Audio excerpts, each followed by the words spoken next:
Mercedes-Benz has launched a brand new Actros, and this truck is packed full of innovation.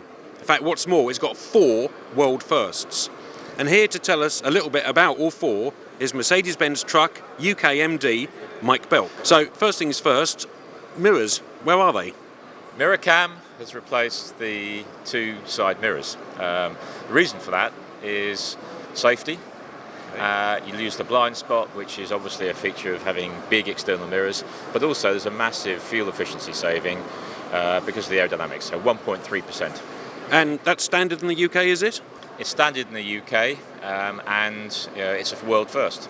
So if I was a haulier, I'd look at those cameras and think they're going to be expensive to replace. First thing, they're a lot smaller, as you can see, so the chances of hitting something are hopefully less. If you do hit an obstacle, they're pivoted, so they come back 65 degrees. And thirdly, mirrors need replacing. The cost of replacing the camera system is not that much more than a mirror. And probably a silly question, but I assume they are legal? They have been since 2016, so we're first to come with the feature. Our second world first is Active Drive Assist. Mike, could you explain this one, please? Active Drive Assist is the first series-produced truck in the world with a level 2 automation. What does that mean? It means that both the operations of the feet and hands are taken over by the truck in certain circumstances when the system's switched on. Okay. It doesn't replace the driver. The driver always will remain in control of the vehicle at all times. Got you. So, what's to stop the driver getting up, sitting on the bunk and reading a magazine or something?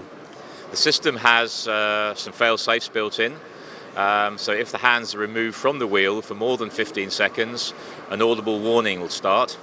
That increases in intensity and frequency until at the point that the minute passes, the system will automatically disable. Additionally, there's a sensor in the seat, so if the weight of the driver is lifted off the seat, again the system goes into a fail-safe mode and hands the control back to the driver. Active Brake Assist 5 is new as well. Now, I've tried trucks with Active Brake Assist 4 and was impressed, but I'm not sure what the difference is. Mike, tell us. In terms of the technology, Active Brake Assist 5 now incorporates also camera imaging, which the data from which is then combined with the data we get from the radar. What's the benefit? Basically, it means that the system has a much better awareness of the environment around it. So, for instance, it can now identify a stationary pedestrian who's frozen, having walked out into the road, and apply the full braking system to bring the vehicle to a halt.